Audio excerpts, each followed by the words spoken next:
Ako si Elmer Serban. Taga Samar po ako. Ang kwentong ibabahagi ko ay tungkol sa barkada kong ilang buwan nang namatay. Pero palagi ko siyang nakikita at maging sa iba pa namin na barkada. Tawagin na lang natin siya sa pangalan na Eric. Apat kaming magbabarkada.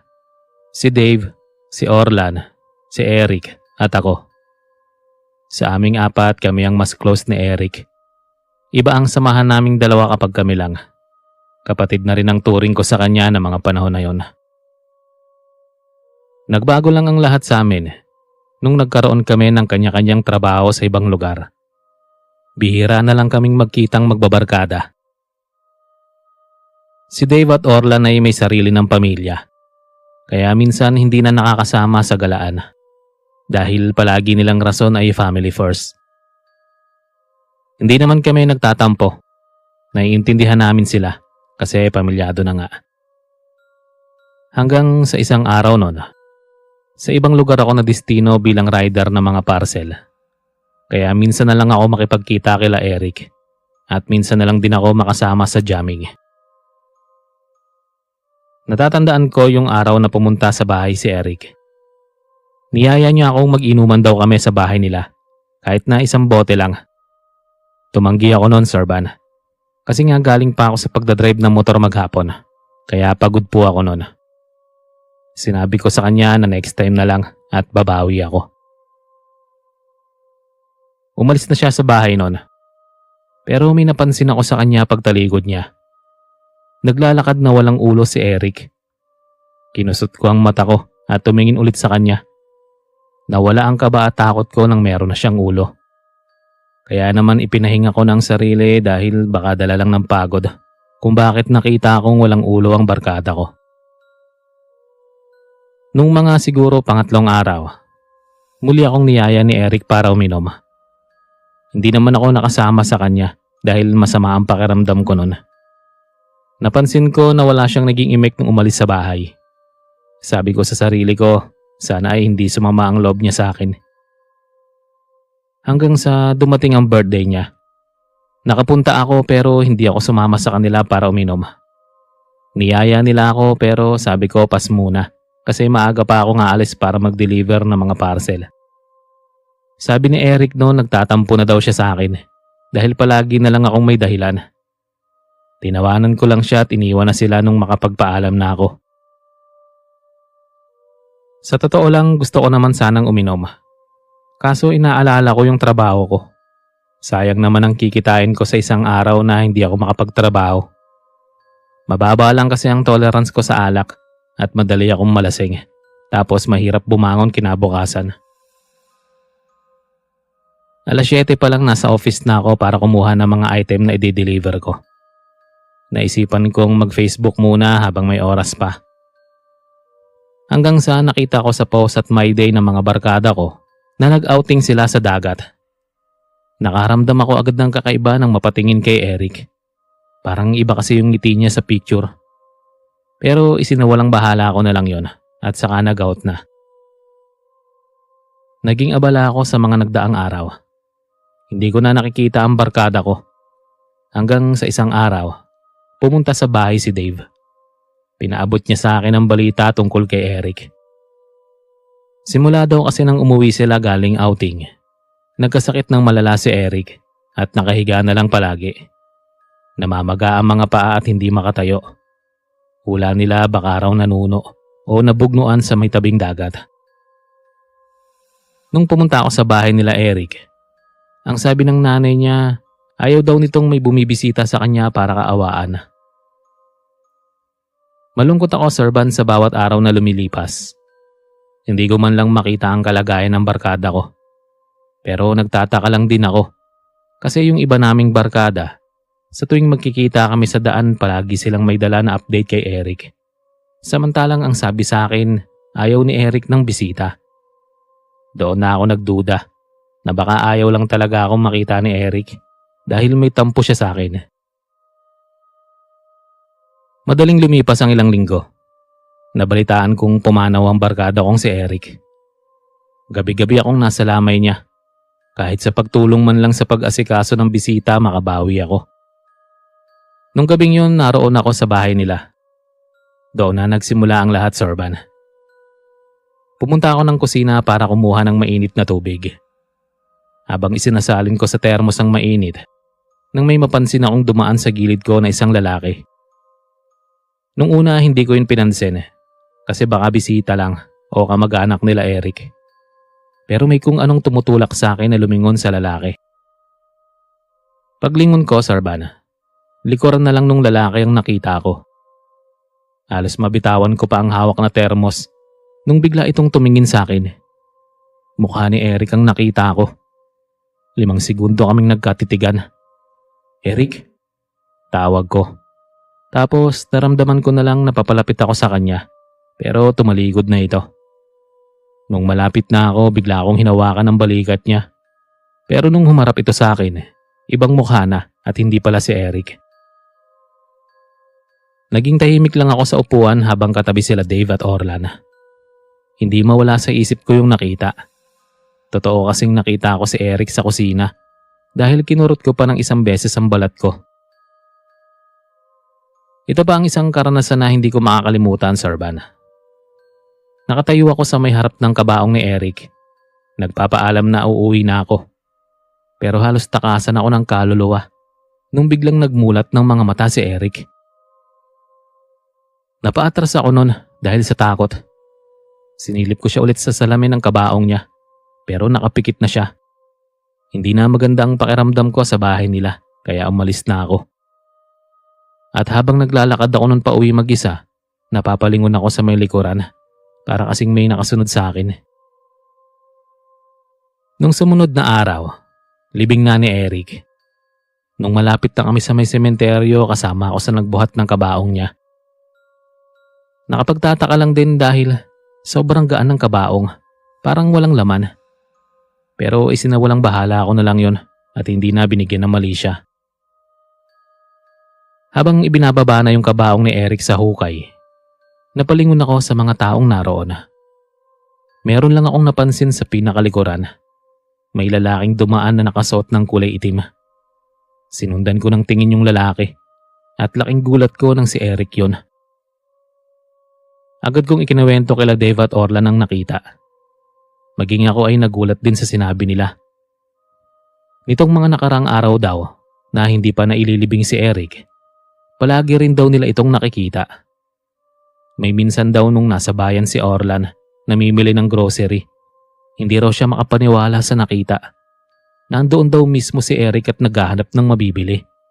Buhay na buhay daw sa paningin niya ang barkada namin. Pero nung malingat daw siya saglit at ibinalik ang paningin kay Eric, wala na ito doon. Kwento naman sa akin ni Dave na halos kilabutan daw siya ay nung nakasalubong niya sa daan si Eric. Nangyari daw yon nung gabing pauwi siya galing sa lamay sa bahay nila Eric. Pero tuloy-tuloy lang daw sa paglalakad nun si Eric at parang hindi siya napansin ito. Wala kaming ideya kung bakit nakikita namin ang barkada namin. Kahit patay na ito, Sorban. Inakala pa nga namin na baka hindi talaga patay si Eric at itinago lang ng pamilya niya. Pero wala naman dahilan para gawin nila yon. Natatandaan ko pa nung ginabi ako sa pag-uwi. Muntik na akong madisgrasya nang bigla na lang nagpakita sa unahan si Eric. Dahil sa takot ko ng mga oras na yon, agad kong pinatakbo ng mabilis ang motor. Nung malapit na ako sa bahay, binagalan ko na lang yung patakbo. Pero bigla na lang nagsitayuan ang mga balahibo ko dahil meron akong naramdaman na angkas sa likuran. May kamay na humawak sa gilid ng bewang ko at ramdam ko yung lamig ng hininga sa batok.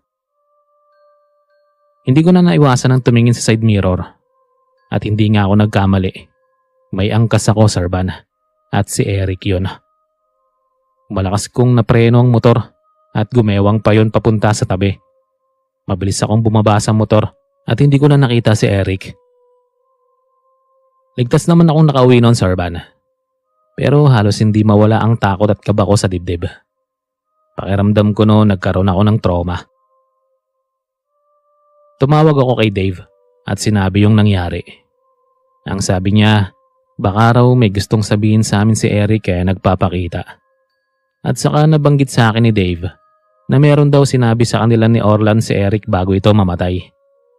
Meron daw itong tampo sa akin at wala daw ibang bukang bibig kundi ang pangalan ko nung naligo sila sa dagat. Nung malaman ko nga yun, binisita ko ang puntod ni Eric at humingi ng sorry. Akala ko magiging maayos na ang lahat, pero hindi pa rin siya tumigil sa pagpapakita sa akin kahit saan. Palagi niya akong sinusundan kahit nasa trabaho ako. Nagpapakita siya sa akin sa bahay, sa office kung saan ako kumukuha ng mga item, lalo na kapag ginabi ako ng uwi. Bigla na lang siyang lumilitaw. Katulad na lang nung niyaya ako ng mga kapwa ko rider na uminom. Bigla ko na lang siyang nakita sa harapan ko, Sir Van. Walang emosyon ang mukha habang nakatingin sa akin. Dahil hindi ko na makaya ang takot ko, humingi na ako ng tulong sa nanay ni Eric. Ang sabi niya sa akin, baka raw matatahimik lang ang anak niya kung magagawa akong pagbigyan ng huling pag-aya niya sa akin. Pumunta daw ako ng sementeryo at ayain si Eric na ituloy namin ang pagyaya niya sa akin na uminom at mag-outing. Malaki daw kasi talaga ang tampo ng anak niya sa akin bago ito bawian ng buhay. Ginawa ko yung sinabi ng nanay ni Eric, Sir Van. Baka kasi yun lang ang solusyon. Pumunta ako sa puntod niya at niyaya siyang sumama sa amin. Araw ng linggo, bandang 10 p.m, nasa tabing dagat kami nila Orlan at Dave. Sinasama namin sa kwentuhan si Eric para kahit papaano ay mararamdaman man lang niya na hindi namin siya nakakalimutan. Nung mga bandang 3:00, sa mismong puntod niya kami nag-inuman. Simula nun napansin kong hindi na nagpapakita sa akin si Eric. Pareho na kaming natahimik at nabigay ko na din sa kanya ang gusto niya.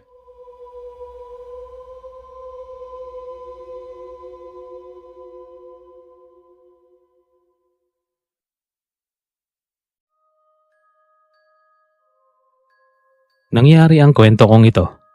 Siguro mga taong 2022 sa pagkakatanda ko lang.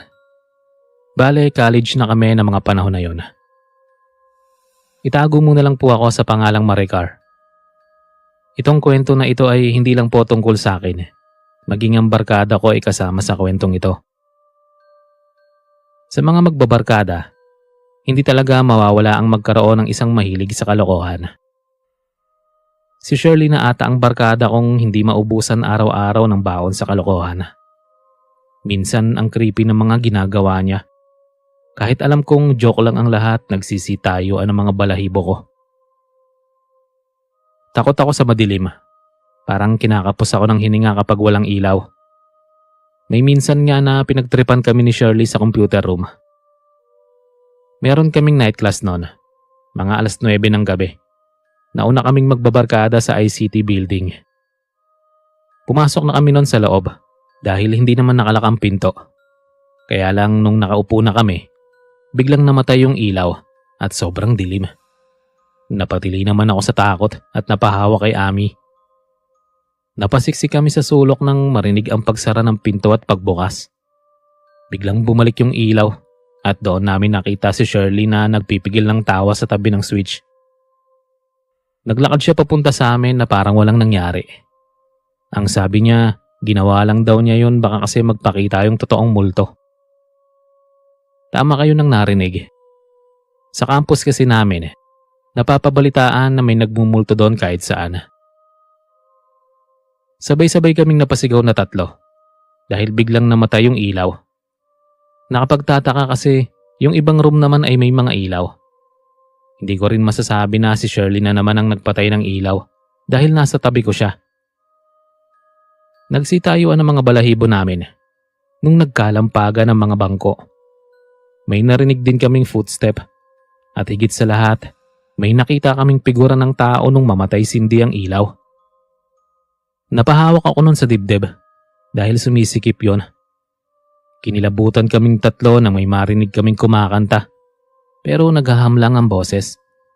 Akala namin isa sa mga estudyante sa labas, kaya humingi ng tulong si Shirley habang sumisigaw. Saktong pagbalik ng ilaw, bumukas yung pinto at nakita namin si Sir na pumasok kasama yung mga kaklase namin.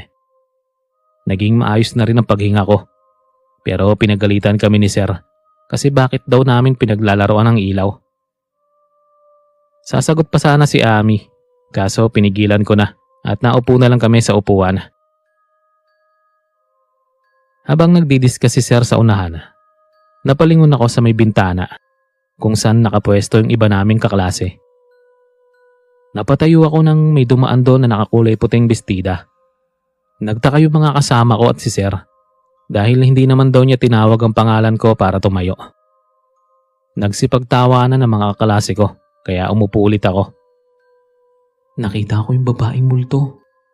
Bulong ko sa dalawa kong barkada. Hindi naman lingid sa kaalaman nila yung tungkol sa babaeng nagmumulto sa campus. Pero wala silang naging imik sa sinabi ko. Nanahimik na lang ako nun dahil parang hindi naman ako narinig nung dalawa. Naalala ko rin yung nasa auditorium kami. Sinamahan namin si Ann para sa singing audition. Nakikita lang namin siya sa may malaking salamin. Hindi naman kami pwedeng sumama sa loob dahil bawal. Nakafocus lang ako nun sa kanya nang biglang may nakita akong babae sa likuran niya. Nakasuot ng puti at nakalugay ang mahabang buhok na tumatabon sa itsura nito. Kinuhanan ko yun ng picture ng 3 beses. Nang ituro ko yun kay Shirley, nagulat din siya. Nung mga oras na yon sabay naming naisip na multo yung nasa likod ni Ami. Iwinagayway namin ni Shirley yung kamay namin para mapansin ni Ami. Nung makita niya nga kami, tinuro namin sa kanya yung nasa likuran niya. Pero hindi niya kami maintindihan, kaya tinawagan namin siya. Pero nagre-ring lang ang cellphone niya. Nagpasalamat na lang kami noon dahil biglang naglaho yung multo. Ipinakita ko kay Ami yung nakuha kong picture. Bakit kaya siya nagpapakita sa atin? Tanong ni Ami. Hindi rin namin siya masagot kasi nga wala rin kaming alam. Nung sumunod na night class namin, naiwan akong mag-isa sa room dahil tinatamad akong bumaba sa cafeteria. Bago pa ako iwan ng 2 kong barkada ay tinakot nila ako na baka raw magpakita ulit sa akin yung multo. Pero binaliwala ko na lang yung sinabi nila at hindi pinakinggan. Pero nung iniwanan nila ako, doon na nagsitayuan ang mga balahibo ko. Ang ginawa ko nung nagsulat na lang ako sa papel. Maya-maya napalingon ako bigla sa likuran nang marinig ko ang pag-usog ng upuan. Natakot ako dahil wala namang ibang tao sa room. Paglingon ko sa unahan, may kasama na ako. Nakasuot siya ng puting bestida at nakayuko lang. Habang tumatagal ang titig ko sa kanya, napansin kong umiiba na ang kulay ng damit niya. Hindi na ito purong puti, kundi may kulay pula na akong nakikita. Sobrang lansa na rin ng amoy sa loob, na parang amoy ng kalawang. Mas natakot ako nung unti-unti itong lumingon sa akin at ngumiti. Kakaibang mukha niya, nangingitim ang ilang parte ng balat, tapos may mga sugat na pahaba sa mukha niya.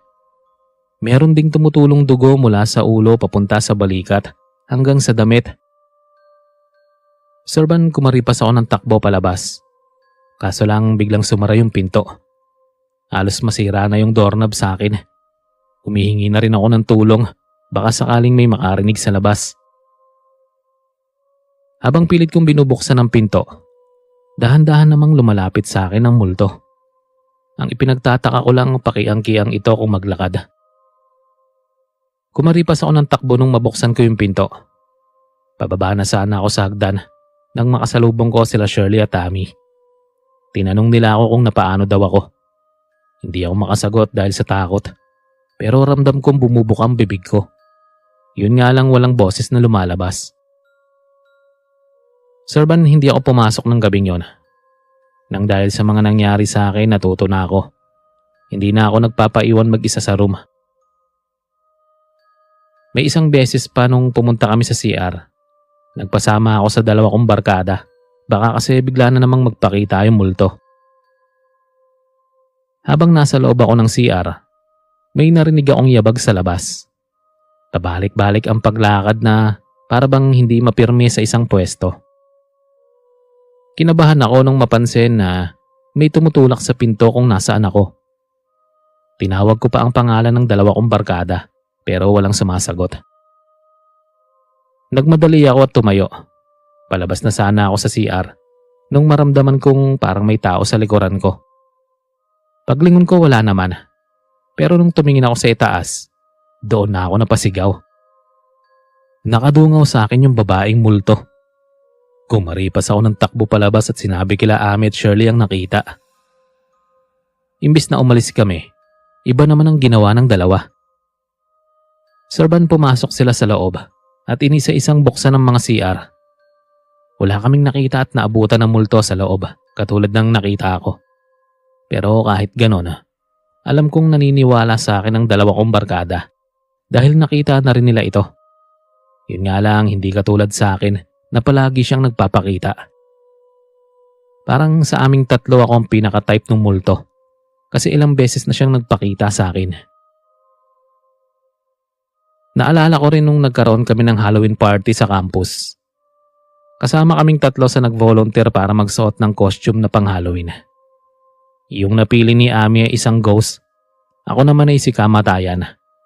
Si Shirley naman ay sa haunted house. Nasa 10 lang kaming lahat na volunteers. 10:00 ng gabi ang start hanggang 12:00 ng madaling araw. Bago kami nagsimula, nagtipon muna kami sa isang tabi habang hinihintay ang iba. Natakot ako nung makita ang itsura ni Ami. Para talaga siyang multo sa itsura niya.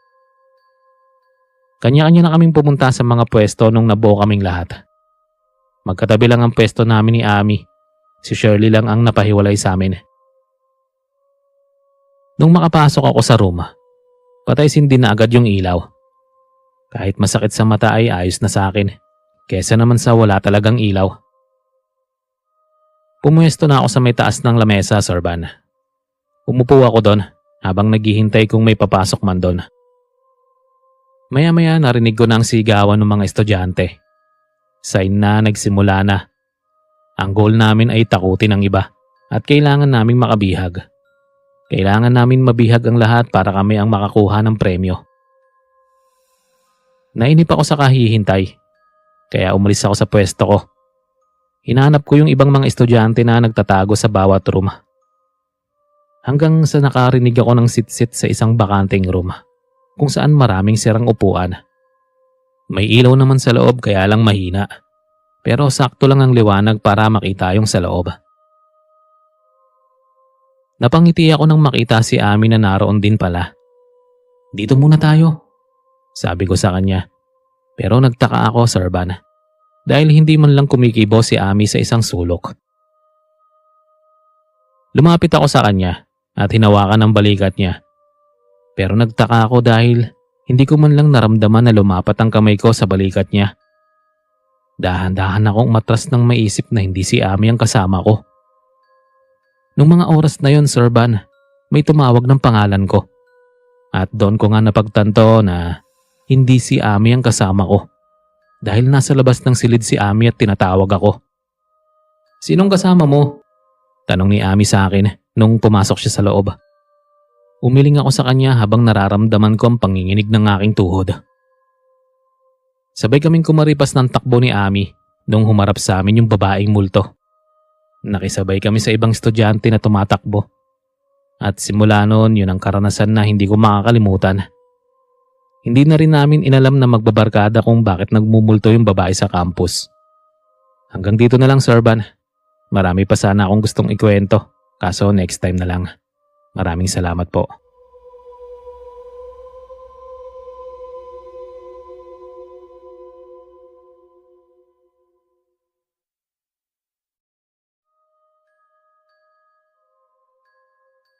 Isang umaga noon, Serban. Nagkayayaan ng barkada sa GC na magkaroon ng camping. Dahil nga medyo busy ang iba sa trabaho, hindi yun natuloy. Dahil walang magandang plano at tamang pera. So naatras ang camping. Hanggang sa wala nang ang yumaya ulit ni isa sa amin. Ako nga po pala si Jonalyn, Serban. Ang kwentong isishare ko sa channel mo ay ang karanasan naming magbabarkada. Kwento na hindi namin makakalimutan kahit kailan. Kwento na tumatak sa aming isipan na mahirap talagang ibaon sa limot Noong panahon na yon, nagtatrabaho kami ng isa kong barkada sa isang mall.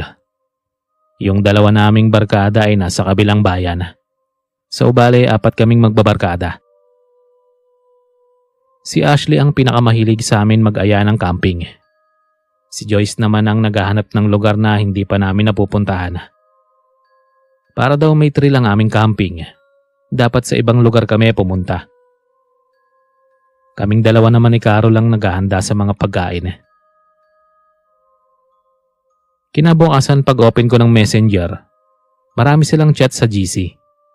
At ayun nga, nag-aaya na naman sila para sa camping. Dahil linggo kinabukasan at wala namang pasok sa trabaho, ay pumayag na ako. Sa terminal kami ng bus nagkita-kita at hindi naman namin alam kung saan ang venue namin sa camping. Nakasunod lang kaming 3 kay Joyce nung bumaba kami sa bus. Sa isang maliit na daan doon kami pumasok. Maganda naman ang paligid at parang may mga pumupunta rin doon. Sa ilalim ng mga punong matataas, doon kami nagtayo ng mga tent. Hindi naman nakakaboring sa lugar na yon dahil sa unahan namin, merong mahabang batis na pwedeng paliguan. Mga 4 PM naghanap kami ni Ashley ng mga sanga na tuyo dahil gagawa kami ng bonfire. Halos kumpleto kami sa gamit na dala kaya wala nang problema. Naghiwalay kami noon ni Ashley sa paghahanap.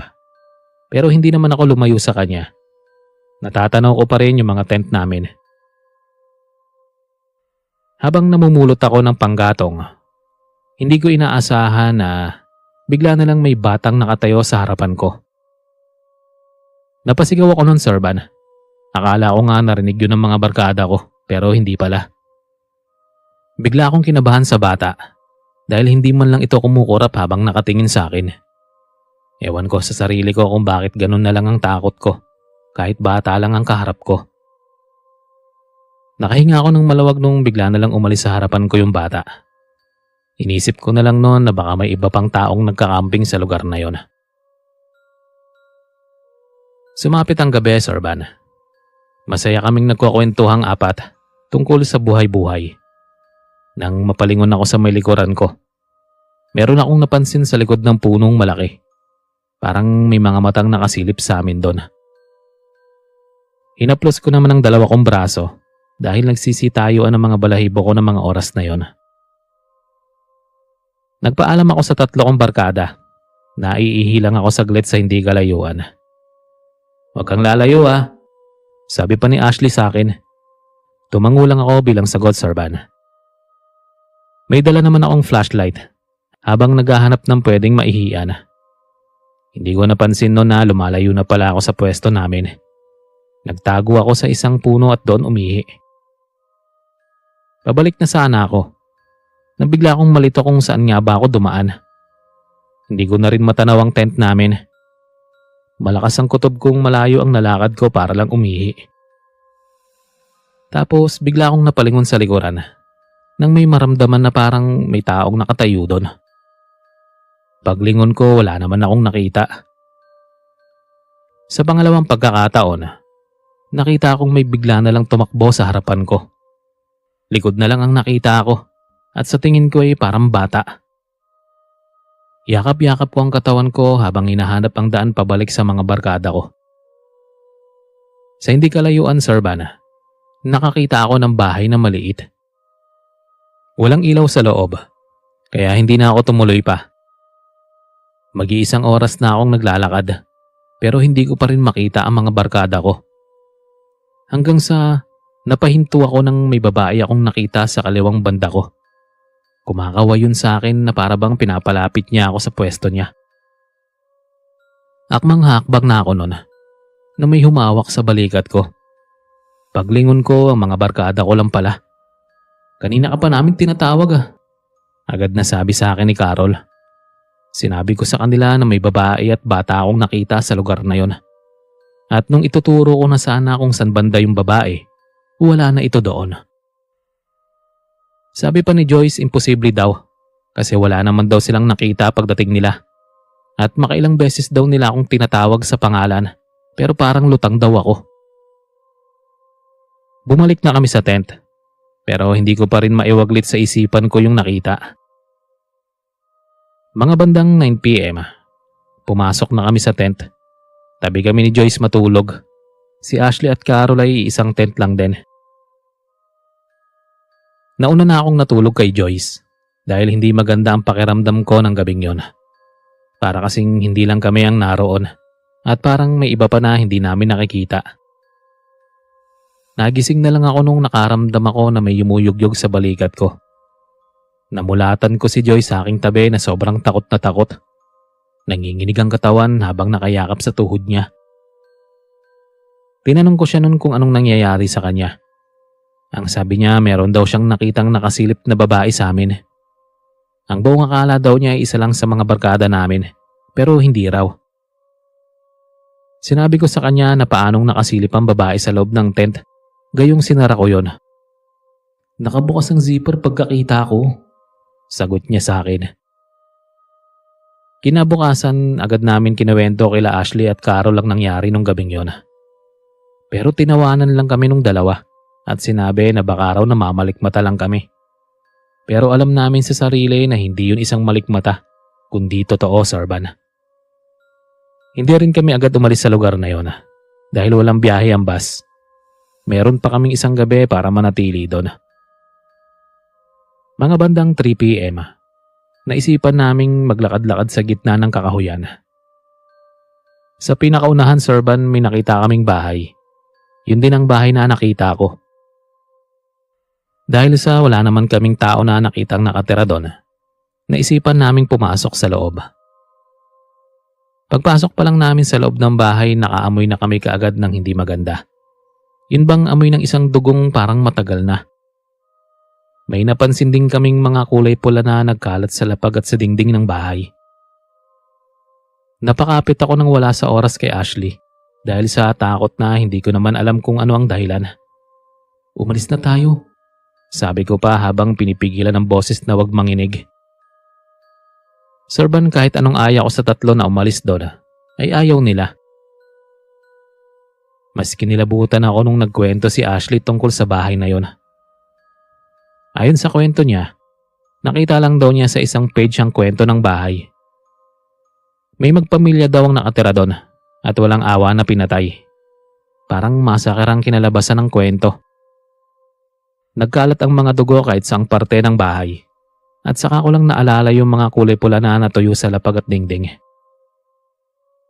Dagdag pa niya ayon din sa kwento, wala ni isa ang sumaklolo sa mga kapitbahay dahil sa takot at hinayaan na lang daw na maagnas sa mga bangkay.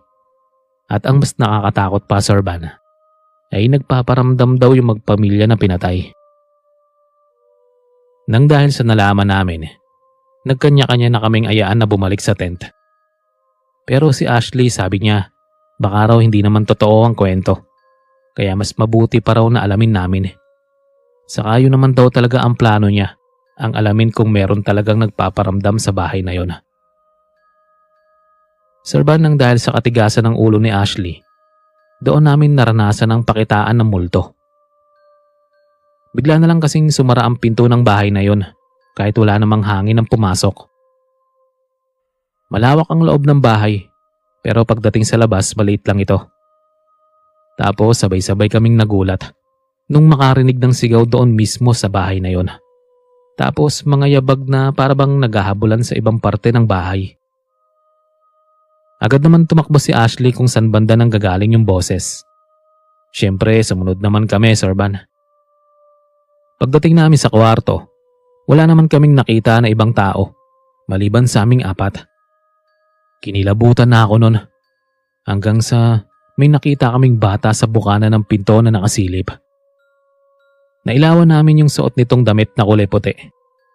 Napasigaw kami nun nang biglang naging kulay pula ang damit ng bata. Para itong dugo sa sobrang pula. At hindi lang yon, bigla ring lumitaw sa likuran ng bata ang isang lalaki. Sa tansya namin, Sarban, parang nasa 40s na yung lalaki. May tumutulong dugo sa kamay niya. Wasak din ang kabilang mukha nito. Nang dahil sa takot namin, tumakbo kami sa may ilalim ng mesa. Kahit saang parte ng bahay, Sarban, may mga nagkalat na natuyong kulay pula na sobrang langsa. Nung hinawakan ko yon, bigla na lang may mga senaryo ang pumasok sa isip ko. Yung bahay na yun mismo nakita ko sa isip ko, Sir Van. Yung bata at yung babae, saka lalaki, na sa tingin ko ay magulang ng bata. May isa pang lalaki na may hawak na patalim. Kitang-kita ko kung paano sila imasaker nung lalaki. At tama nga ang hinala ko na yung mga kulay pula na nagkalat sa bahay ay dugo. Naghahabulan silang apat sa loob ng bahay. Malinaw kong nakita ang nangyari sa bahay na yon. Dahil meron akong tinatawag na psychometry. Yun bang nakikita ang mga nangyari na kapag nahahawakan ng isang bagay. Ako lang ang nakakaalam at ang pamilya ko sa kakayahan ko, Sir Van. Hindi ko alam kung paano kami nakalabas sa bahay na yon. At ang huli naming karanasan sa camping, nasa loob kaming apat ng tent. Maliwanag ang buwan nun, kaya kitang-kita namin sa loob ang nasa labas. Aaminin kong nanginig kami sa takot, Sir Van, nang may makita kaming tatlong anino sa labas. Ang ginawa namin ay nagdasal lang kami, at pagkatapos nun nawala na yung mga anino. Hanggang ngayon, Sir Van, ay sariwa pa rin sa akin ang karanasan kong ito. At nangako ako sa sarili ko na hindi na ako ulit sasama sa camping.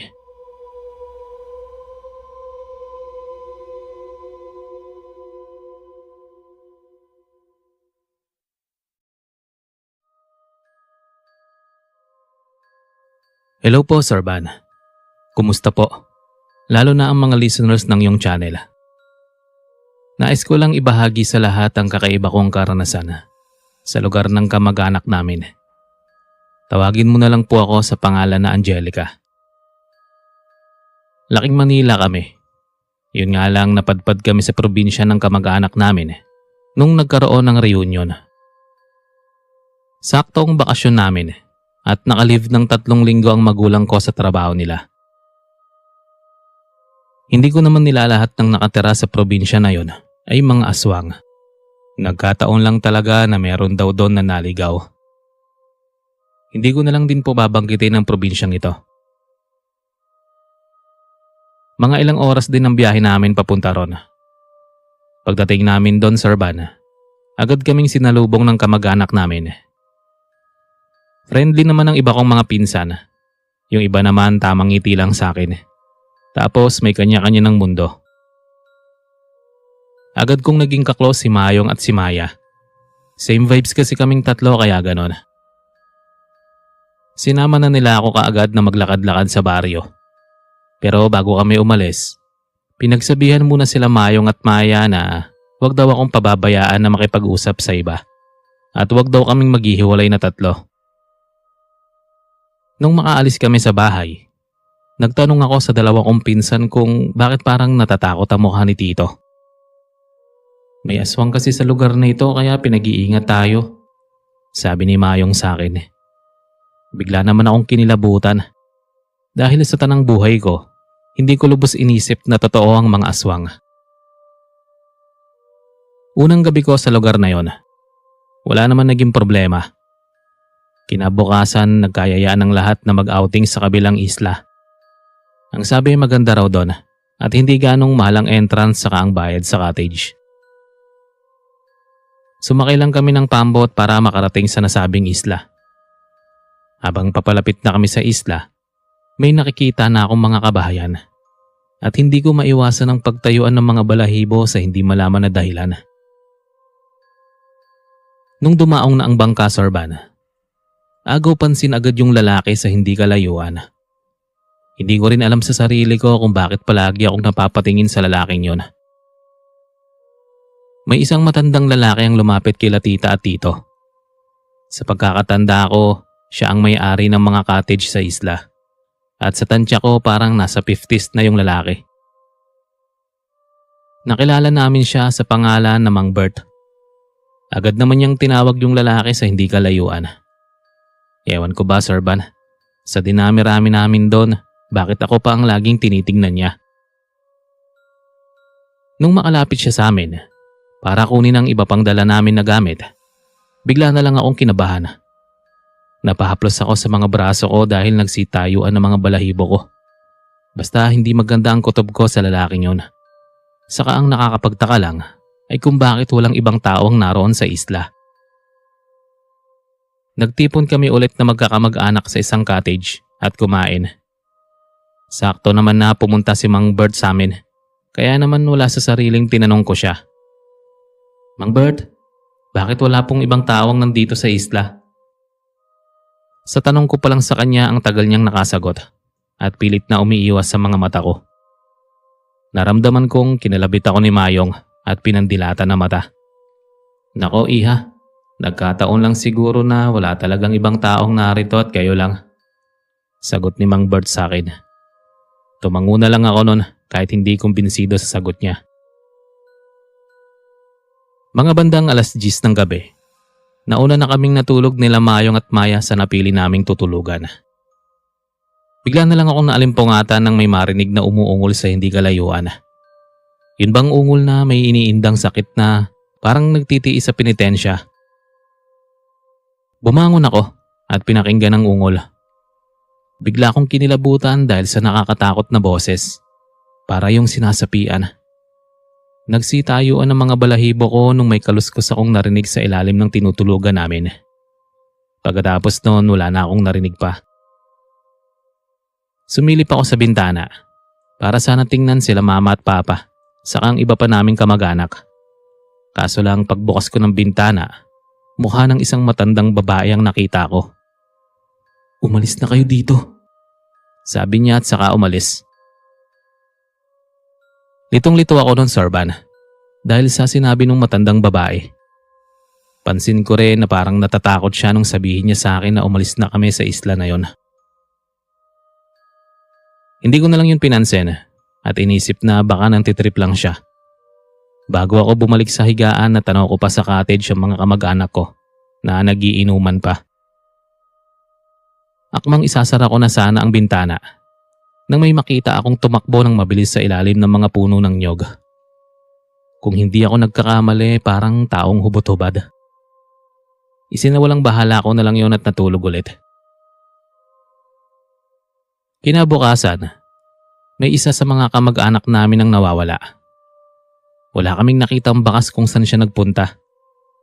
Halos baliktarin na namin ang isla para lang makita siya, pero bigo kami. Nakita ko yung matandang babae nung isang gabi. Nakatayo lang siya nun sa kabilang cottage habang nakatingin sa amin na nagkakagulo. Sa kakahanap, nakarating ako nun sa bandang likuran ng isang bahay. May napansin ako sa buhangin na patak ng kulay pula. Sinundan ko yon. Pero laking gulat ko nung biglang lumabas doon yung binatang lalaki. Natakot ako, Sorban, kasi nga may mga mansya ng dugo yung damit niya. Sobrang langsa rin ng amoy. Kumaripas ako ng takbo nun pabalik sa magulang ko. Hindi ko muna sinabi sa kanila ang nakita dahil baka mali lang ang tumatakbo sa isip ko. Hindi rin kami agad umalis sa isla dahil hinihintay pa naming bumalik ang isa naming kamag-anak at saka wala rin kaming masakyan na pambot para makaalis doon. Noong sumunod na gabi, bigla na lang lumapit sa amin yung binatang lalaki. Tawagin na lang natin siya sa pangalan na Edsel. Sinabi niyang natitipuhan daw niya ako. Kaso lang agad ko siyang pinarangka na hindi pa pwede. Hindi ko alam kung namamalikmata lang ba ako na nakitang nanlisik ang mga mata ni Edsel sa akin. Kaya naman inaya ko na ng mga oras na yon sila Mayong at Maya na bumalik sa mga magulang namin. Kinagabihan, ito talaga yung hindi ko makakalimutan na karanasan. Bandang 1:00 ng madaling araw, gising pa ako noon. May narinig akong mga yabag na para bang nagmamadali. Lumabas ako sa tinutulugan namin. Tapos may nakita akong figura ng tao sa hindi kalayuan, doon banda sa may mga nyog. Dahan-dahan akong naglakad palapit doon habang ingat na ingat. Nakilala ko yung mga boses nila, si Mang Bert at si Edsel. Nagulat ako nung tinawag ni Edsel na tatay si Mang Bert, samantalang ang kwento niya sa amin ay malayo ang anak niya. Sinundan ko sila nung pumasok sa isang maliit na silid. Sumilip lang ako noon sa maliit na butas, kaso lang medyo madilim sa loob. Muntik na akong mapasigaw nung may humawak sa balikat ko. Paglingon ko, yung matandang babae lang pala. Sumenya siya sa akin na wag akong maingay. Tapos nagtago kami sa ilalim ng bahay nung may narinig kaming yabag na papalapit. Maniwala kayo sa hindi, Sir Van. Kitang-kita ko ang dalawang halimaw na matatalim ang mga kuko. Sila ang mga aswang sa isla na ito. Nanlaki talaga ang mga mata ko nang marinig yun na sinabi ng matandang babae. Agad niyang itinuro sa akin ang daan para makabalik ako sa tinutulugan namin. Halos manginig ang tuhod ko dahil sa nalaman na may aswang sa isla na yon. Biglang pumasok sa isip ko na baka aswang ang kumuha sa isa naming kamag-anak. Sumunod na araw, Sir Van, nung paalis na kami sa isla na yon, may binigay sa akin na pagkain si Edsel. Ang sabi niya, bigay daw niya yun bilang tanda ng pagkakaibigan namin. Hindi niya ako pinaalis sa harapan niya hanggat hindi ko kinakain yung pagkain. Para matapos na yon, napilitan akong isubo yung binigay niya sa akin. Siya na lang ang kusang umalis sa harapan ko nung makain ko yung pagkain. Pagdating namin sa bahay, nakaramdam ako ng pananakit ng tiyan. Akala ko wala lang yon, kaya hinaplasan ko lang ng mansanilya. Pero habang tumatagal mas sumasakit yun ng husto. Nagsusukan na rin ako ng malapot. Sabi ni Mama baka raw inaaswang ako. Si Papa naman kumontra agad. Sabi niya baka raw usog lang. Pinahipan nila ako ng luya kay Lola. Nung una ay naging okay ang lagay ko at nakatulog ako ng maayos. Pero nung mga bandang 11:00 ng gabi, napatakbo ako sa may CR. Suka lang ako ng suka nun hanggang sa napatingin ako sa may salamin. Namumula ang mga mata ko at nagsisilabasan ng maliliit na ugat sa mata. Sumigaw ako ng mama bago mawalan ng malay. Nagising na lang akong nasa ospital na, Sir Van. Ayon sa findings ng doktor, wala naman daw silang nakitang sakit sa katawan ko. Normal ang lahat, kaya pinauwi na ako. Kaso lang hindi pa ako nakakapagpahinga ng matagal nang bigla akong napahiyaw sa sakit ng tiyan. Umatake na naman ulit yon. Nagkalat sa sahig ang mga suka ko at sobrang baho ng amoy kumpara sa ibang suka na normal lang. Manggagamot na talaga ang kailangan natin, sabi ni Mama habang hindi alam ang gagawin. Agad namang umalis ng bahay si Papa para maghanap ng makakatulong sa akin. Nagsama ang malapot na laway at ang mabaho kong hininga. Ilang saglit lang bumalik si Papa at may kasama na matandang babae. Agad ako nitong pinulsuhan at meron siyang pinahid sa may tiyan ko. Meron siyang diniinan sa loob ng sikmura ko at sobrang sakit nun. Pinainom niya rin ako ng tubig na may langis at dinasalan. Hanggang sa unti-unti kong naramdaman na may gustong kumawala sa sikmura ko. Pinagpapawisan ako ng malamig habang isinuka ang mga uod na patay. Lalo na ang isang sisiw na maliit pa at buhay yon, Sir Van. Sabi ng manggagamot, natipuhan daw ako ng isang aswang kaya nagsusuka ako. At balak daw akong gawing aswang kung hindi agad na agapang gamutin. Doon ko nakinuwento kila Mama at Papa ang lahat. Sinabi kong binigyan ako ni Edsel ng pagkain nung naroon pa kami sa isla. At doon nagsimula ang pananakit ng tiyan ko. Pinagalitan ako ni Papa dahil bakit daw hindi ko agad sinabi sa kanila ang lahat nung nasa isla pa kami. Sinabi ko naman na natakot ako. Kaya naman kinabukasan, pumunta ulit sila Papa sa isla. Pero pagdating nila doon, wala nang tao. At ang naabutan na lang nila ay nabubulok na katawan ng kamag-anak namin. Wala na rin ang mga ibang parte ng katawan. Marami pa sana akong ikukwento ng mga nangyari. Kaso hanggang dito na lang muna, Sir Van. Maraming salamat po sa inyo.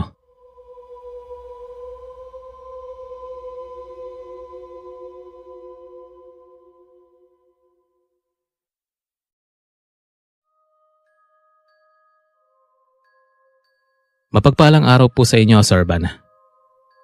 Nadaanan ko lang ang channel mo sa YouTube ko nung nag-scroll ako. Tapos nung mapakinggan ko ang mga kwento mo, doon na ako naglakas loob na isulat ang karanasan ko. Ako nga po pala si Wenda. Tubong Palawan ako. Bale, ang kwento na ito ay tungkol sa outing namin nung matapos ang Christmas party namin sa school. Alam kong karamihan sa mga listeners ng channel mo ay ilan lang ang naniniwala sa kulam. Pero para sa akin na nakaranas, ay masasabi kong sobrang nakakatakot at nakamamatay kapag hindi naagapan sa pagpapagamot. Mga around 3 PM nasa venue na kami ng outing. Kasama ko lahat ng kaklase ko. May ibang mga taga-section din ang naroon. Kinuha namin yung function hall, yung pinakamalaki, tapos sa itaas naroon ang tulugan namin. Bale, isang araw lang kaming mananatili doon. Hanggang sa nagyaya ang isa naming kaklase na maligo na raw sa pool. Pumunta kami sa kabila kung saan naroon ang pool ng mga pang-adult. Habang papunta kami doon, sobrang ingay namin. Nung marating na namin ang pool, akala namin walang ibang naliligo. Pero meron pala. May nauna na sa amin na isang pamilya. Sa hindi malaman na dahilan, bigla akong kinabahan nung mapatingin silang lahat sa direksyon namin. Alam niyo ba yung pakiramdam na kahit sa tingin lang ay makikita niyo agad sa isang tao na hindi gagawa ng mabuti? Ganyan ang naging kutob ko sa pamilya na yon. Lalo na sa babaeng kaedaran ko lang. Kakaiba ang tingin niya sa akin na para bang nakursunadahan niya ako sa unang tingin pa lang. Magpapaalam pa sana ako sa nauna sa amin na kung pwede kaming makishare kahit alam ko naman na pwede. Pero bigla na lang tumalon si Ariel kaya nagsitalo na rin ang iba. Habang bumababa ako sa pool, ramdam ko ang titig sa akin ng isang tao. At nung napalingon ako sa may kabilang side ng pool, may babaeng nakatingin sa akin. Halos tumagos yun sa kaluluwa ko kung makatitig siya. Hindi ko na lang pinansin yon at nag-enjoy na lang kami. Halos sakupin na namin ang buong pool, kaya naman napansin kong umahon na yung iba. Nag-inuman din kami sa tabi ng pool. Ako naman medyo lasing na dahil mababa lang ang tolerance ko sa alcohol. Hindi ko na alam ang mga ginagawa ko ng mga oras na yon, Sir Van. Kinuwento na lang sa akin ng kaklase kong si Jelay na nagalit daw sa akin yung babaeng dalaga sa kubo. Dahil masyado na raw akong malikot at nabungguan ko raw yung babae. Humingi naman daw ako ng pasensya pero mukhang galit talaga sa akin yung babae. Kaya naman nung last na araw namin sa outing, may biglang kumagat sa akin na hayop. Sobrang sakit nun na para bang naabot ang buto. Nung nawala ang sakit, hinayaan ko na kasi baka hindi naman makamandag ang kumagat sa akin. Nauna na akong umakyat sa itaas kung saan ang mga gamit namin. Pagpasok ko sa kwarto, nakita ko mismo dun yung babae na tinutukoy ni Jelay na nabungguan ko. "Bakit nandito ka?" tanong ko. Pero bigla naman itong naglaho. Tapos narinig ko na lang ang boses niya sa may likuran ko. At nung paglingon ko, naroon nga siya nakatayo. Basta bigla na lang siyang naglaho at lumitaw kung saan. Nakakatakot ang aura niya, Sir Van. Para bang nababalot ng itim. Tapos narinig ko naman ang nakakapanindig niyang halakak. Napatakip ako sa tenga. Sakto naman na pumasok sa loob si Jelay at nakita ang sitwasyon ko. Nung maikwento ko kay Jelay ang nangyari, hindi siya naniwala sa akin. Kasi nga raw nakita ng dalawa niyang mata na umalis na yung babae kasama ng pamilya nito. Habang nasa biyahe kami pauwi ng bahay, bigla akong nakaramdam ng ginaw. Ginaw na parang lalagnatin. Kumikirot na rin ang sugat ko sa may paa. At nung tingnan ko yun ay namumula. Saka sobrang magana rin. Pagdating sa bahay, dumiretso ako agad sa kwarto. Hanggang sa may nakita akong usok na kulay itim na lumilipad sa kwarto ko. Natakot ako kasi nga hindi ko alam ang bagay na yon at first time kong makakita ng ganon. Napasigaw ako nung biglang lumitaw sa itim na usok yung mukha ng babae. At ang sumunod na nangyari ay napahiyaw talaga ako. May mga maliliit na kamros ng kuko mula sa binti ko hanggang sa hita ko. Nakita ko rin na may dugong lumalabas doon. Tinawag ko na sila mama at papa. "Wenda, ano bang nangyayari sa'yo?" Agad kong itinuro kila mama yung mga kamros sa binti ko. Pero sabi nila wala naman silang nakikita na kamros at dugo. Pinagalitan ako ni papa kasi naistorbo ang pagpapahinga niya. Napansin naman ni Mama yung namamaga kong paa. Ang sabi niya ipapagamot daw namin bukas sa ospital. Nung mga bandang 12:00 ng madaling araw, nagising ako dahil parang may tumatawag sa pangalan ko. Tapos yung kumot ko, paningin ko doon ay isang malaking ahas. Yung paligid ng buong kwarto ko, hindi na mga gamit ang nakikita ko, kundi mga nakakatakot na hayop. Maya-maya may kumatok sa pinto ng kwarto ko. Akala ko nga si Mama. Pero wala naman akong naabutan pagbukas ko. Hanggang sa napahawak ako sa may ulo ko. Sobrang sakit nun na para bang hinahampas ng 2x2. Pagtingin ko sa kamay may dugo akong nakita. Kaya dali-dali akong pumunta sa harap ng salamin kahit na masakit ang paa. Tapos may nakita akong iba't ibang mukha sa likuran ko. Natatandaan ko ang mga yon. Sila yung mga nakasabay namin sa pagligo sa pool. Nakakatakot ang mga ngisi nila at nagsitayuan ang mga balahibo ko dahil doon. Nagawa ko pang sakta ng sarili para lang maging normal sa akin ang lahat. Kaso ganun pa rin. Nakita akong pumasok na sila Mama sa loob. Yumakap ako sa kanila at sinabi ng mga nakita. "Ano bang nangyayari sa'yo?" Sigaw ni Mama sa akin at malakas akong sinampal. Saka lang ako natauhan, Serban. At doon nakita ang maayos na kwarto ko. Walang mga insekto at ahas, saka wala ring dugo sa ulo ko. Pero may mga boses na bumubulong sa isip ko. 3 araw ang lumipas. Hindi lang pa ako ang namaga, kundi pati na rin ang mukha ko. Yung sugat sa paa ko may nakita akong parang itim na balahibo sa loob. Hinila ko yon at nagulat ako dahil mahabang buhok yon. Hindi lang isa, kundi marami at may naaamoy din akong mabaho. Tinawag ko ang mga magulang ko at nakita rin nila kung ano ang nasa paa ko. Doon na sila nataranta at dinala ko sa ospital. Pagdating namin doon, wala namang maibigay na paliwanag ang mga doktor kung bakit nagkaroon ng buhok sa paa ko. Ang sabi ko lang sa kanila may kumagat sa akin na isang hayop sa pool nung nasa outing ako. Pauwi na kami sa bahay noon. Habang nag-aabang ng masasakyan, isang alay ang nakapansin sa akin. Bigla niyang sinabihan si Mama na, "Nako, parang nakulam ata itong anak niyo. Dalhin niyo na siya sa albularyo." Pagkasabi ng alay, umalis din siya agad.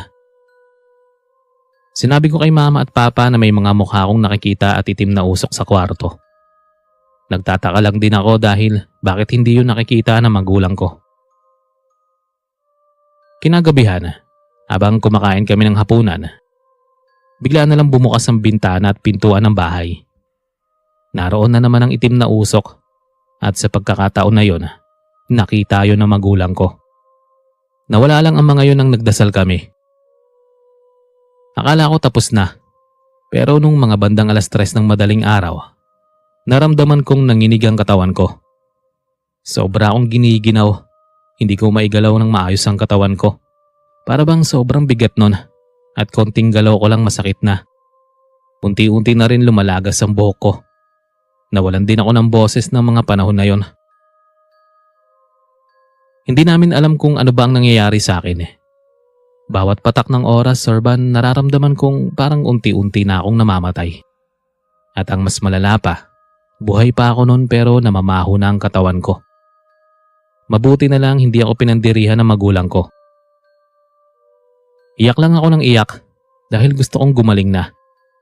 Sa tuwing kakain ako, sinusubuan na lang ako ni Mama dahil hindi na ako makabangon. Noong mga panahon na lumalaban ako kay kamatayan, Serban, naisip kong pabigat na lang ako sa mga magulang ko. Hanggang sa naisipan na nga ng magulang ko na maghanap sila ng albularyo. Noong una ay wala silang nakita. Kaya naman nawalan na ako ng pag-asa na gagaling pa. Hanggang sa napatanong ako sa sarili, masama ba akong tao? Sumunod na gabi, Serban, mas naghirap pa ang pinagdaanan ko. Naramdaman ko yung mga ilalim ng daliri ko na para bang may matalim na tumutusok doon. Gusto kong sumigaw sa sakit pero walang lumalabas na boses. May nararamdaman akong bukol sa lalamunan ko. At sa tingin ko ay yun ang dahilan kung bakit nawalan ako ng boses. Nakakadiri man sabihin, Sir Van, na nakakaihi ako sa short ko at doon na rin nakakadumi. Totoo ang lahat ng yan. Kaya naman nung sumunod na mga araw, nakahanap din sila mama ng albularyo. Akala namin ay gagaling ako, pero wala naman akong nararamdaman na pagbabago sa katawan ko. At saka lang namin nalaman na pinirahan lang kami ng peking albularyo. Ewan ba, parang isinumpa ang buhay namin sa kamalasan ng mga panahon na yon. Masasabi kong swerte ang pangalawang buhay ko ngayon dahil nakahanap din kami ng tunay na manggagamot. Isang linggo ang naging gamutan ko at nalaman namin na yung ibang mga nangyari sa akin nung una ay dala lang ng ilusyon at kagagawan daw yun ng mangkukulam. Pero yung pagkawala ng boses ko at paglalagas ng buhok ay sinadya daw yun. Pinagpraktisan lang daw ako ng isang dalagang babae. Mabuti na nga lang daw ay hindi pa gaanong marunong sa pangkukulam yung dumali sa akin at nagawa niyang alisin sa akin ng sumpa. Tinanong pa ako nung albularyo kung ibabalik ko daw ba sa babae yung ginawa sa akin. Naisip ko no na wag na lang at hayaan na lang nakarama ang maningil sa gumawa nun sa akin. Pero sabi ng manggagamot, bibigyan daw niya ng leksyon ng mangkukulam para hindi na makapambiktima pa. Lumipas ang ilang linggo. Bumalik na sa dati ang katawan ko at simula nang mangyari sa akin ang ganong karanasan, naging maingat na ako sa bawat outing na sinasamahan ko. Mas okay na yung magdoble ingat kaysa sa maranasan ulit ang makulam. Pinahalagahan ko na ang pangalawa kong buhay hanggang ngayon, Sir Van. Maraming salamat sa channel mo at sana ay mapili mo itong kwento ko.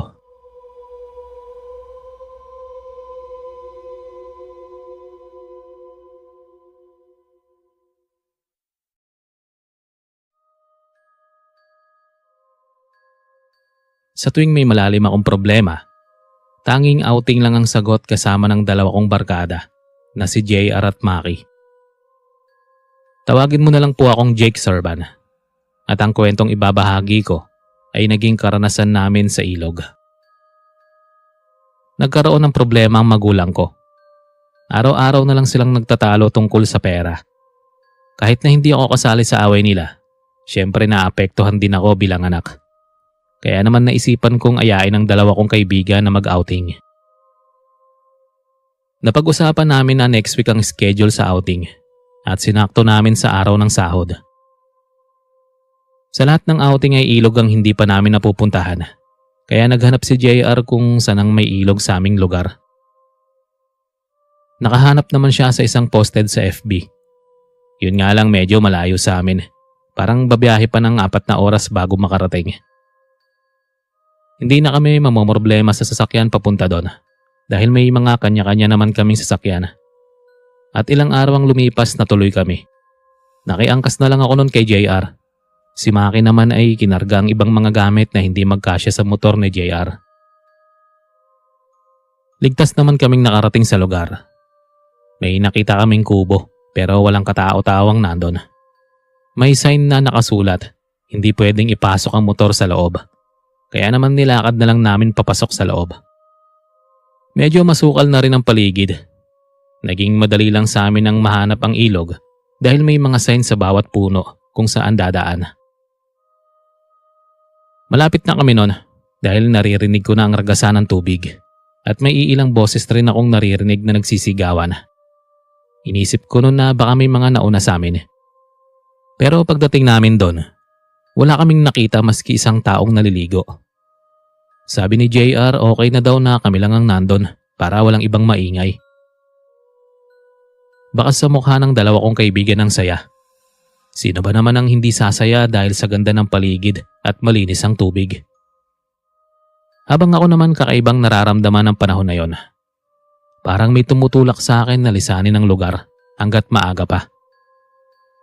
Bigla naman akong tinapik ni Maki sa balikat. Sabi niya masyado daw akong nakatulala. Kaya naman isinawalang bahala ako na lang ang nararamdaman. Inisip kong kasiyahan at pag-relax ang pinunta ko doon. Hindi para matakot at mag-isip ng kung ano. May kubo kaming nakita, kaya doon na kami pumuesto at nilagay ang mga gamit. Inasikaso muna namin ang mga dala at nung matapos na, Agad nang tumakbo ang dalawa sa ilog at walang sabi-sabi na tumalon sa tubig. Sumunod na rin ako sa kanila at nakisali sa paunahan maglangoy. Sa bandang gitna sobrang lalim na doon hanggang sa dulo kung saan bumubulusok ang tubig sa kabatuhan. Nagiging maingay na ang dalawa nun, kaya naman sinabihan ko na wag masyadong maingay. Lalo pa at nasa liblib kaming lugar, mahirap ng manuno. Hanggang sa nakaramdam na kami ng gutom at lamig. Kaya naman nagkayayaan na kaming umahon at kumain. Hanggang sa akma na sana akong aahon sa tubig. Nang may maramdaman akong nasipa sa ilalim. Parang katawan ng isang tao. Akala ko nga isa sa mga kaibigan ko.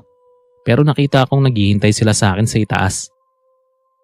Isinawalang bahala ko na lang yon at umahon na ng tuluyan. Bumalik kami ulit sa tubig at doon naginuman. Maya-maya pa ay nakaamoy ako ng mabaho doon mismo sa tubig. Parang nabubulok na katawan. Nagawa ko pang singhutin yung pulutan namin na isda pero hindi naman yun ang mabaho. Iniwaglit ko na lang ang naaamoy at baka patay na hayop lang sa paligid ang nangangamoy. Pero habang tumatagal, mas lumalakas ang mabahong amoy. Hindi na muna ako naligo habang ang dalawa kong kaibigan ay sumisid sa ilalim. Hinihintay ko silang umahon hanggang sa may napansin ako na kulay itim na nagmistulang hugis tao sa ilalim ng tubig. Kung saan banda sumisid si Maki at JR ay naroon din yung kulay itim. Kinusot ko ang mga mata at tumingin ulit doon pero wala na yung kulay itim.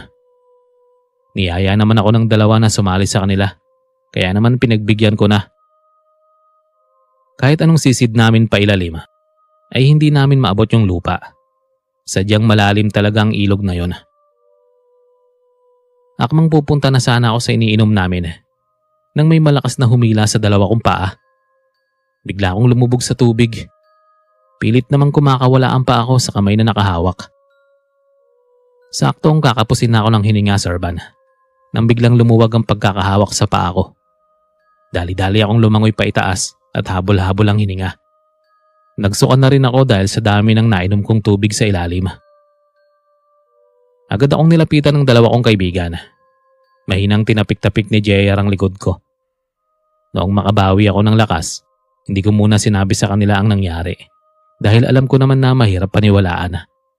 Sinabi ko na lang sa kanila na namulikat ang paa ko. Mukhang naniwala naman sila sa akin. Hindi na rin ako bumalik pa sa tubig at nanatili na lang ako sa kubo. Nagawa na lang namin mag-inuman magdamag. At nung hindi nga namin kinaya ang antok, nagkanya-kanya na kaming pumasok sa tent. Mga around 1 a.m., nagising ako dahil nakaramdam ako ng pagkahilo at parang masusuka. Agad akong bumangon saka lumabas ng tent. Habang sumusuka, bigla na lang naputol ang pagsuka ko nung may maramdaman ako na parang may nakatingin sa akin sa may ilog. Saktong pagtutok ko ng ilaw sa may ilog, halos tumigil ang pagtibok ng puso ko. May mga naliligo sa gitna ng ilog. Bata, matanda ang naroon. Kumaripas ako ng takbo nung makitang itsura nila na inaagnas sa tubig. Hindi ko lubos maintindihan kung ano at sino ang mga taong yun sa tubig at bakit ganong oras sila naliligo. Kinabukasan, hindi ako nakatiis at ikinuwento sa dalawa ang nangyari. Tango lang sila ng tango habang isinasalaysay ko ang mga nakita. Wala akong pakinon kung maniwala ba sila o hindi. Basta para sa akin, alam kong totoo ang nakita ko at hindi yun isang imahinasyon. Gusto ko na sanang umuwi, pero parang wala pa sa plano ng dalawa ang umalis sa lugar na yon. Saka naisip ko din na wala akong masasakyan pa uwi kung mauuna ako sa kanila. Pinalakas ni Maki ang loob ko. Sabi niya, baka raw namamalikmata lang ako sa nakita at hindi raw yun totoo.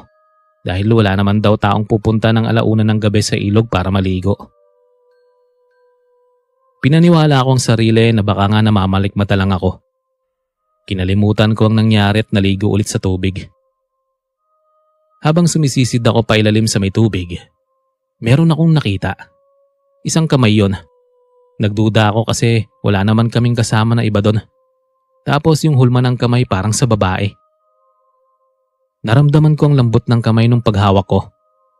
Dali-dali akong lumangoy pa itaas habang inihila yung hawak kong kamay. Kaso lang habang tumatagal, mas bumibigat na yon. Nung makaahon ako sa tubig, pagtingin ko sa kamay bigla na lang akong napasigaw. Isang putol na daliri ang hawak-hawak ko. Agad naman lumapit sa akin ang dalawa kong kaibigan. Tinanong naman ako ni Maki kung bakit sumigaw ako ng gano'n na lang. Agad kong pinakita sa kanila yung daliri. Pero laking gulat ko na lang na hindi yung daliri, kundi isang kahoy na maliit. Takang-taka ako kasi nga alam ko sa sarili na daliri ang nakita at nahawakan ko. Masyado kang nervyoso, Jake. Biro sa akin ni JR at tinawanan nila ako. Naiinis naman ako sa sarili dahil kung ano-ano na lang ang nakikita ko sa ilog na yon. Lumangoy na lang ako papunta sa tabi. Pero bigla na lang akong pumailalim. Meron kasing humawak na kamay sa balikat ko at pilit akong dinadaganan para mas pumailalim pa. Naramdaman ko rin na merong sumasakal sa leeg ko. At hindi lang yon. May humihila sa magkabilaan kong paa kaya hindi ako makasikad ng maayos sa ilalim. Maniwala man kayo sa hindi, may mga nakita akong tao sa ilalim. Meron din akong nakita na mga bata, parang siguro mga nasa 8 years old. Hanggang saan nakainom na ako ng tubig at unti-unting kinakapos sa hininga. Bago ako mawalan ng malay, naramdaman kong may humila sa akin. Pero bago yun may mga boses akong narinig na humihingi ng tulong. Pagkagising ko, nasa loob na ako ng tent. Ikinuwento sa akin ni JR ang mga nangyari nung magkamalay ako. Nakita raw nila akong nahihirapan sa paglangoy at parang pumapailalim na. Nung hinila daw nila ako, may mga naramdaman din daw silang mga kamay na humawak sa paa nila. Saka lang sila naniwala sa akin na parang may kakaiba sa ilog na yon. Kaya naman agad namin iniligpit ang mga gamit. Bago kami umalis, naghilamos na muna kami sa ilog. At doon namin nakita mismo ng mga mata ang mga anino sa ilog. Tapos kumaripas kami ng takbo palabas sa lugar na yon. Napalingon pa ako sa ilog at doon ko nakita ang mga kaluluwang nakahilera sa gitna ng ilog, Sir Van. Binilisan ko ng takbo hanggang sa may nakasalubong kaming mag-asawa na nangangahoy. Nalaman namin na matagal nang walang dumadayo o pumupunta sa nasabing ilog dahil sa sunod-sunod na aksidente. May mga bata at matanda raw ang kinuha ng ilog. Usap-usapan din daw na nagmumulto ang mga kaluluwa ng mga nalunod doon. Kaya naman dahil sa takot ng mga taga ron, wala na ni isang pumunta doon. Maswerte daw kami dahil wala ni isa sa aming tatlo ang kinuha ng ilog. Akala namin ligtas na kami nung umalis doon.